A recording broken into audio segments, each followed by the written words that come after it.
Hi, I'm David Stoecker, and I want to welcome you to the Better Life and Recovery #HopeDealer Movement podcast. As a visible and vocal member of the recovery community since 2009, I'm frequently asked questions and for advice from people all the time. Some are curious, some are still using, some are in recovery, and some people just care about somebody who's currently struggling with a hurt habit or hang-up.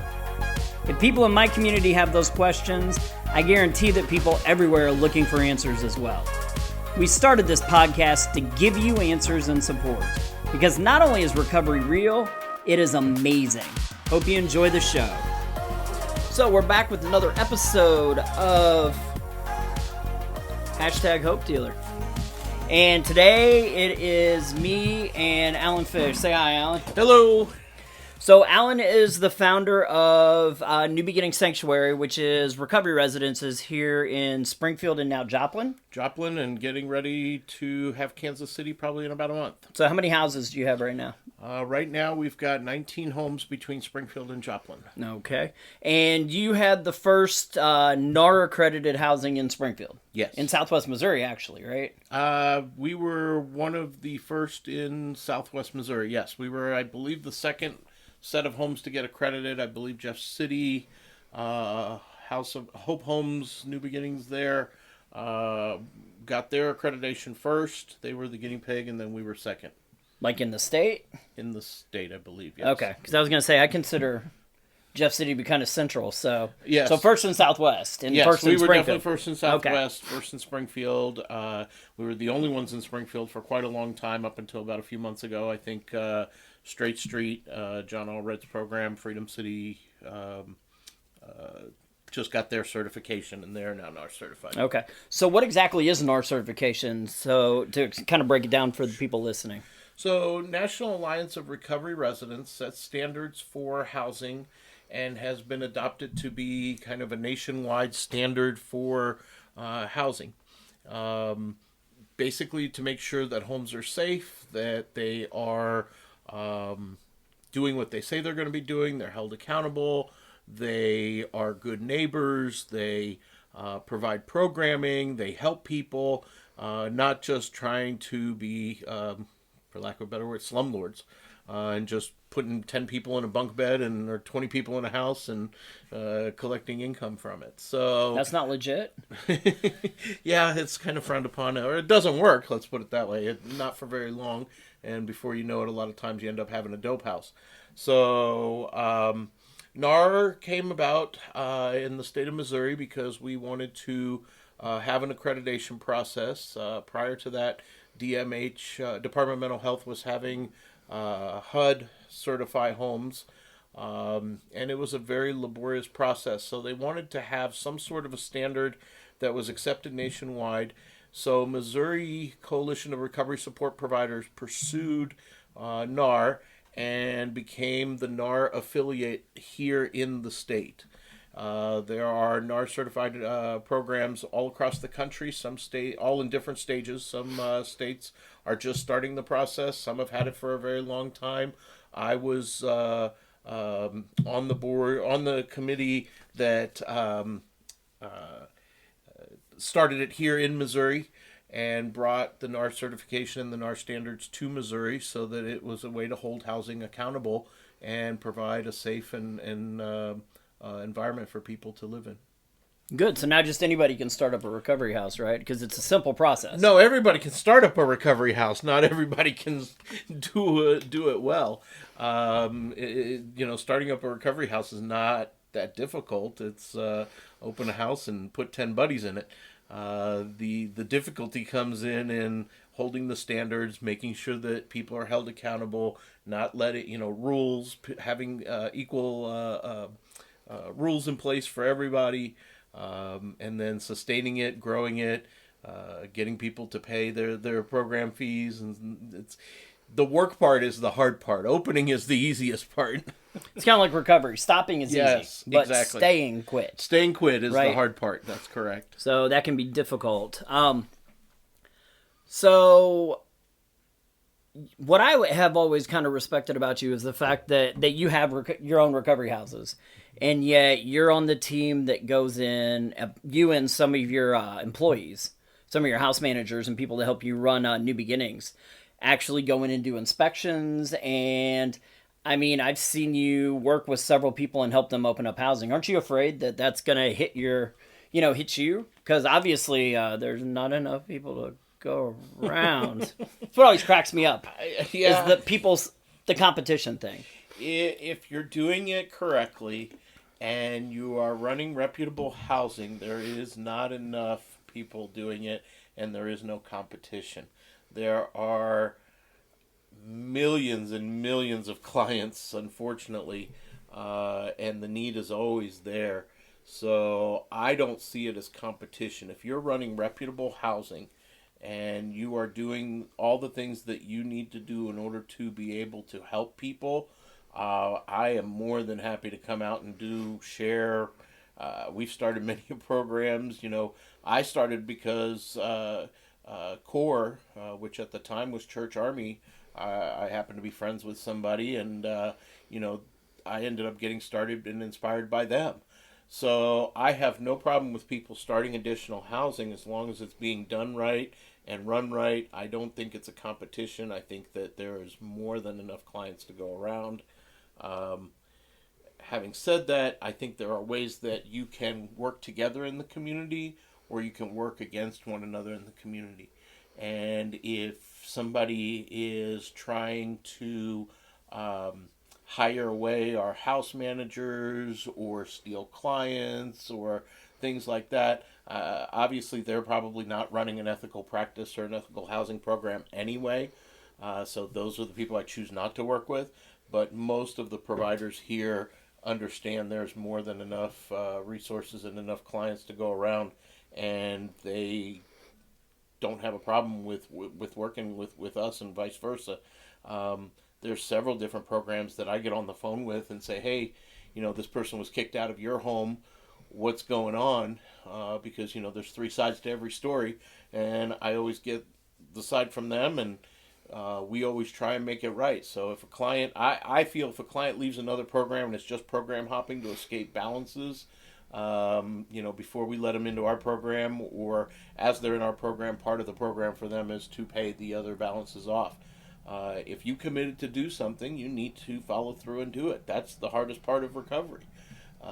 You committed to do something, now follow through with it. And that seems like a skill that a lot of people that are in recovery have the hardest time with. So you said if somebody is running a reputable place and doing it right, as somebody who goes in and does NARR inspections and some of those things, how does somebody find, say it's a family member or somebody that's in early recovery and they're looking for a place, how do they kind of separate the wheat from the chaff? I think the very first thing you need to do is look for NARR certification. If an organization is willing to get NARR certified, then they are willing to open up their doors and open up their books and say, hey, this is how we do it, and anybody's welcome. So that's the first step. There are plenty of organizations that I know that are faith-based that can't get NARR certified or choose not to get NARR certified because they may not accept multiple pathways to recovery. And I understand that. Not everybody is medically assisted treatment friendly. So I get that, and they don't want to jump through some of the hoops in order to get the NARR certification because there's no funding for it if they're not medically assisted treatment. So that's the first thing I would look at is the NARR certification. The second thing is do your homework. Research the organization. See how many people, are there complaints about them. Check with other providers. People are always welcome to call me and I can let you know. This program this is what I understand about it. And, just doing your research. Ultimately, it's where the person is going to feel comfortable. We joke, Mark McNally runs Victory Mission. He's the chaplain there over the men's and women's program, and he and I are good friends, and we joke about program hopping, but really it's just turning the dial is what he calls it. Everybody wants to turn the dial just a little bit. So if somebody comes into our program, hopefully if they leave, we were able to turn the dial just a little bit. And until finally they get it and it clicks. And wherever the program is that worked for them, that's great. And hopefully it clicks eventually. So there's a lot of good programs. Most of them are faith-based. I think locally. Locally, yes. Doing your homework, seeing who probation and parole recommends. See who some of the treatment providers recommend. Those are the places that, hey, they've worked with, they have success, do good, have good communication with them, are open about their practices. That's what you want to see. So when you talk about NARR, when I think about NARR, some of the things that I like about NARR is some of their standards. Like, I mean, there's basic safety standards. Like, there's no exposed wires. You know, it's in good repair instead of, like you said, being something a slumlord might rent out because nobody's Right. nobody's going to rent you a place, so you have to live here. But isn't there also like some square footage requirements? Like, you can't just cram a bunch of people. They have to have. No, and when we were coming up, so when we started NARR in Missouri, and I say we because I was on the committee to help come up with the standards that Missouri was going to adopt from the NARR standards. We went back and forth on a lot of things. Bunk beds, for example, like you said, square footage space. There are some houses that are a little bit smaller, but they do great work. There's some homes that are bigger, but the people are not doing so well there. So there is a square footage requirement. However, as an inspector, it's kind of a common sense rule. If it looks like the place is just trying to cram bodies in, then it's not going to pass NARR certification. If somebody's a little bit short on the square footage in one room, maybe a little bit bigger in another room, but they're running a legitimate program, and you can tell when you go to the homes, you can tell if it's a legitimate program or not pretty quickly. If it's a legitimate program, they're really running program, not just a house, and they are not trying to cram people in. You can see it. So yes, we do have minimum square footage requirements. We do have safety requirements. But we also want to accredit as many houses and reputable programs as possible. So there are some things that we can work with, for example, bunk beds or square footage, if it's being made up elsewhere. So another thing that I like about the program that you have, so you have 19 houses. We have 19 homes. And on the square footage part, by the way, interestingly enough, our smaller homes, the success rates seem to be a little bit higher than on the bigger homes with more space. And what we have figured out is that the smaller homes, even though they're square footage wise, they might be similar or a couple hundred square feet less, the spaces are smaller, and because people are interacting more, it seems like the retention rate's a little bit better on the smaller homes, ironically. So a little more familial. Yeah. Mm-hmm. Okay. Yeah. So you have 19 houses. Each of those houses has a house manager? Each of them have a house manager. So we have 16 houses, and then we have 3 apartments. Okay. And the apartments are a little bit smaller, a little bit less accountability, and they're more for people that have been with our program a little bit longer. They have one person that is in charge of the apartments for 4 residents. So one for every 4 residents, but it's a little bit more liberal, a little bit more freedom, and you're not living with 8 other people, 9 other people, you're living with 3 other people. So 16 then, house 16 managers. house managers, and then 16 assistants, all brought in from within. I am a big believer of promoting our people from within the organization. Every one of our employees, with the exception of 2 or 3 that we have had to bring in, one is Nancy, who is our housing director. We wanted to start a women's program, so we had to bring in a female. We didn't have any females in the program, so we had to bring from outside. Our admin assistant is a normie, and we have one person in recovery. However, she had not gone through our program. She works part-time, and she does our housing inspections and house management sort of thing, where she goes around and checks the houses. But other than that, we're talking about probably 30, 40 people that we have that in some capacity are working with NBS or for NBS are all from within NBS. So it sounds like you have a good program because you have people that, whenever they're done, they don't want to leave. They want to come back and be part of it. Yes, so we have a lot of people that are here beyond so our program is a 12-month program. That's what we consider to be completion. But we have a lot of people here that have gone way beyond. I've got several people here that have been with us 3 and 4 years.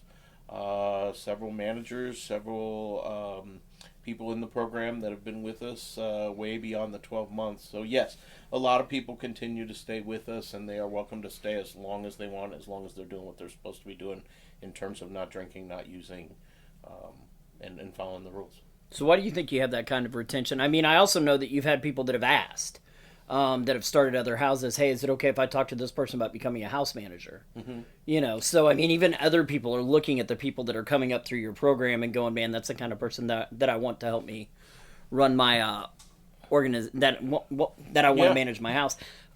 What sets your housing apart? What do you think is kind of the secret sauce that makes it successful? Well, I don't want to give that out over the air, but no, I'm kidding. The secret sauce, I think, really is we truly believe in all multiple pathways. We are very much sticklers for the rules, which is why Nancy is so crucial to our organization, because she calls me a softie, and I am, and I am the first one to bend a rule just to help somebody out, and whereas that ends up harming them in the long run. So sticking to the rules is the biggest thing. Is we there's very little compromise on the rules that we put in place, and because of that, people end up respecting that, and the ones that get it, it's been a joke. A lot of people say that the program is all about the money. And the people that get it, they get it. And because they get it, they don't look at it as it's all about the money. It's all about the responsibility. The reality is, it's the same thing. It's just which side of the coin you're looking at. It's the same coin. Right. One person says it's all about the money because that's their excuse for not being able to be held accountable and stick with it. The other person says, hey, this program is all about responsibility because I signed up for all of this. I'm going to do what I said I'm going to do. And now, for me, it was about the accountability and the responsibility. And those are the ones that are successful. So, I mean, I'm sure you have a certain price point. How did you come about setting that price point? So, when we first started, we had an entry fee, I think was like $500 and $75 a week or $85 a week, something like that. The weekly fee was easy. We wanted to be less than the Fairview. What's Fairview? The Fairview for is people who don't know. For people that don't know, is a hotel here in town that a lot of people that are in their midst of their addiction end up going to. They have a weekly fee where you can stay there for the week for $160 or something like that, and you can stay there for the week, and it's week by week. So we wanted to be less expensive than that. We wanted to be a place where people could get their recovery and still be able to put money away. The entry fee is what we ended up having to play with quite a bit. So we started off really high, and we weren't getting a whole lot of clients. And about 2 years into it, we said, well, if we are a little bit more competitive with our entry fees and break down that barrier, then we can get more clients. So we started lowering it, and we got to a point where there were even times where we were taking clients with no entry fee. And what we found is that there has to be some sort of skin in the game. It's not, the entry fee helps cover some of our expenses. For example, when clients leave because of addiction, they seem to end up taking everything. Pillows, blankets, everything goes, they throw it all on the bed, pack up the sheet, and gone. In the meantime, we have to replace pillows, blankets, towels. We pay for the electricity. We pay for everything that they kind of left us high and dry with. So the entry fee for us ends up covering some of that. the paperwork, for example, just an entry packet costs $1.50 to make. So there's tons of tiny little costs that end up adding up that a lot of people don't even think about, but there is a cost to it. So what we ended up doing is we charge a $200 admin fee and $110 for a client's first week. So it's $310 to get in. That has seemed to be it's low enough that it's not a barrier for most people, but it's high enough that it gives them some sort of, okay, I'm invested in this. I have something to lose if I don't go through with it. And if it's not me that has something to lose, it's somebody that I love or loves me that is going to lose something if I don't follow through with it. Is it foolproof? No. But it seems to work. That's kind of what the dollar amounts that seems to work for us. I know that we could open up the floodgates. We could remove the entry fee, and we could probably double our housing capacity. The problem is I don't know that we would be effective and operational, because in the end it is a business, and we have expenses and we have to cover those. And I think that if we open up the floodgates and people come in and they don't have anything invested for themselves, I am concerned that the retention rate would be low and people would just use that as a get out of jail free, because you do have to have a home plan in most cases, right, from the Department of Corrections, and people would just use that as a get out of jail free, rack up a bill, and then take off. Yeah, because that's one comment I hear from people all the time when it comes to housing. Like, well, they're just about the money. And I always tell them the same thing. I'm like, well, if you have a better model, then open it up. Right. It's easy to sit on the sidelines, yes, and say, look at housing or look at treatment. And don't get me wrong. There's definitely some really bad players out there, sure, where you can stand on the sidelines and go, oh my gosh, that place is not good, and I would never recommend anybody there. But, I once heard a critic described as somebody who walks out on the battlefield after the war's been fought and shoots survivors. There's a lot of expense. I think one of the things you talked about, how long was it before, you said you worked how long before you ever... So we started in 2013. It was at least 3 years before I was able to take an income. We were actually at the point, my wife and I were getting ready to split up because it was taking such a financial toll on us. My wife's a psychologist. She was making good money and was supporting the family and was tired because all of the responsibility was on her for 3 years since I started this. And finally, about 3.5 years or so, we were starting to be able to take an income, and then it started to go a little bit better and easier. But it took a good long time. And, that's pretty standard in business. The IRS lets you take the unspoken rule about 3 years of losses because they understand that starting a business is tough. Like I said, we touched on this a few minutes ago, but when I hear it's all about the money, honestly, I instantly know that person doesn't get it. They just are not ready for recovery. They don't understand. And I hear it from parents, and you understand where some of the kids get it from. They just don't understand that recovery is about responsibility, and it's about accountability, and it's about doing what you said you were going to do day in and day out. And a lot of people have never lived like that, and it's a shock to them. It's a shock to say, hey, yeah, I'm okay with paying $110 a week because right now I'm in a jail cell and I don't have any other choice. But then when you get out and you realize that, hey, life is tough. It's $110 a week for housing, but then I really want a new iPhone. And, today I've had to really struggle to keep my eyes open. I really want to buy a Red Bull or a Monster. Or, hey, steak really sounds good for dinner tonight.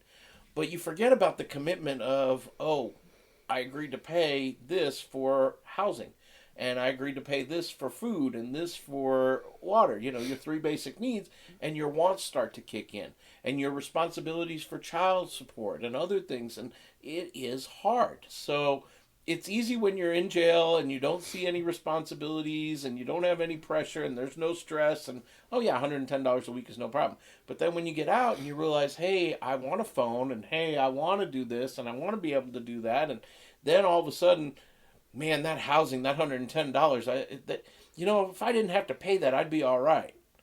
And, if they just weren't all about the money. So it's easy to sit back and do the math. Oh, of course. Right? And I'm sure that's what everybody does. Everybody does the math. You've got 8 people in a house. Right. At $110 a week. Mm-hmm. That's $880 a week. So $3,520 a month. Yeah, even better. We've got 164 beds, and of those 164 beds, we've got about, what did we say, 30 managers and assistant managers. So if some of them pay a small portion of the fees, even if you figure we have 20.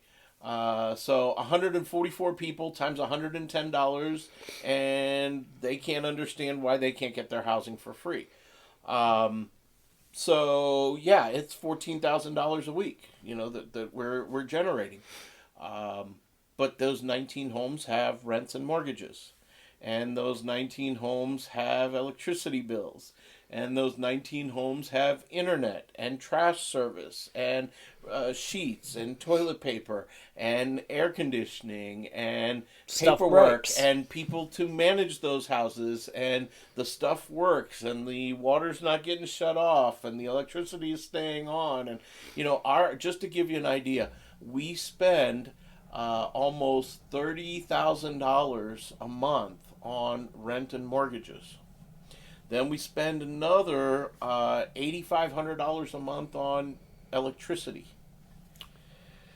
Then we have employee costs, the cost of supplies. We spend several $1,000s a month just putting toilet paper and cleaning products into the houses.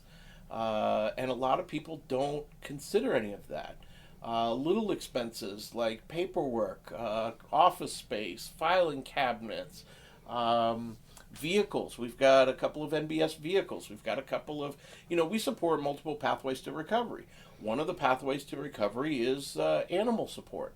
We've got 3 dogs in the program. Those dogs need dog food. They need vet care. There are all kinds of things and expenses that we have that most people don't even know. We're a 501c3 nonprofit. So our goal at the end of the year is we made $0. That's how a nonprofit works. So our expenses, I show people our electric bills, and they're like, oh my gosh, what we pay for water, most people can't even consider in a several $1,000s home for a mortgage. So there's expenses with it. We run it like a business. We do. Because it is a business. All housing is a business. Even if it's church run, it's a business. That's somewhere, somehow, somebody is paying for it. Right. So it's not just as easy as saying, oh, look, I have a house now, I can start renting it out. No. No. Because what will end up happening is you have a house now. Now you have 9 or 10 people. You have to have liability insurance that's specific to recovery housing. That's not cheap. Then you have to have a program in place. Then you have to have them sign forms. Then you have to have somebody that makes sure that they're doing what they're supposed to be doing. Because if you don't do all of those things and you just open up housing, you're going to end up with dope houses. So how many times have you gotten 2 a.m. calls? Oh my gosh. More so in the beginning. That's because now your managers get 2 a.m. calls. Yeah, now my managers get 2 a.m. calls, and yes, but there were several. There were probably a handful of 2 a.m. calls, 3 a.m. calls where we had to get up and go. Most of them were 10 and 11 o'clock calls around curfew, where you end up having to go and deal with the police and kicking people out, or just dealing with situations. Several close calls on overdoses, people shooting up in the homes. Yeah, you guys have actually Narcan people in the house. Yes, we were one of the first ones to have Narcan in the homes, thanks to you, and we actually were able to Narcan a couple of people and save them. That's awesome. Yeah, I know they had some problems in California where they actually ended up going in and training all of the houses because they had several people that passed away. Yeah. Including, I think, one of Ryan Hampton's really good friends, and I think he kind of led the charge on that to get that in there. I'm glad that we have that here. Yes. Yeah, opening up the houses is easy.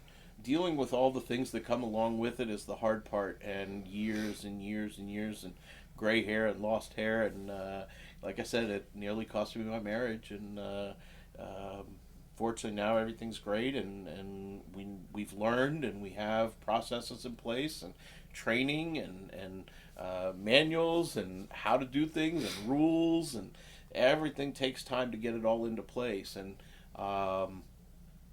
it seems easy from the outside. Somebody just does the math and says, yeah, I can open up a house, and I can open up 2 houses, and I can open up 3 houses.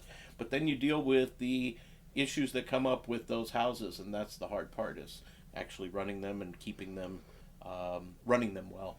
So at the end of the day, if I'm looking for a house, the first thing I want to do is look for NARR certification. That's not saying it's an amazing house. Yes. It's just saying it at least meets all standards. of the criteria and the standards, and that other people in the state recognize it as a place where good practices are being, best practices are being used. We also, I think it was 2018, won the Recovery Support Services Award, Department of Mental Health Award for the year. For the best program? For the best program in the state. Yeah. That's awesome. Congratulations on that. It once again shows that you're running a positive program and people acknowledge that. We have referrals from all across the state. People are sending clients from all across the state. St. Louis, Kansas City, the Boot Hill. I mean, we have referrals from everywhere. You definitely want to check around, and you want to do your homework on the places. You want to talk to probation and parole. You want to talk to treatment. You want to talk to the community about that program and what their perception and how they feel about that program is. And if they support that program, then, and it may still not be the right the program for that individual. Hopefully that program turns the dial for them a little bit and gets them closer. But you definitely want to check in the community and see what the word is on them.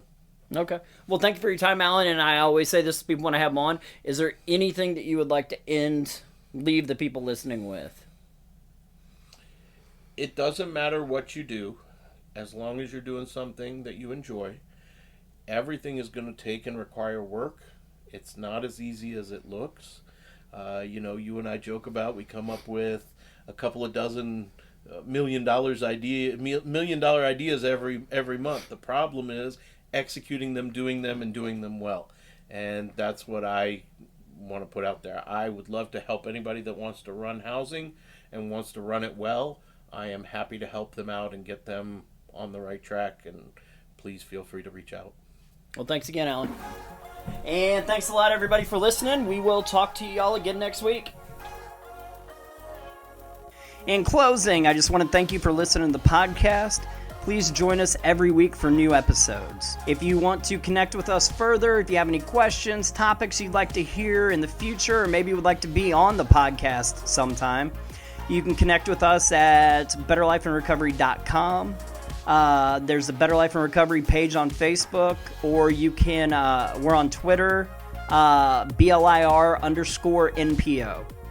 Also, this podcast is part of the Studio DNA Podcast Network. You can find out more about the network at studiodna.media. Thanks a lot. Y'all have a great week.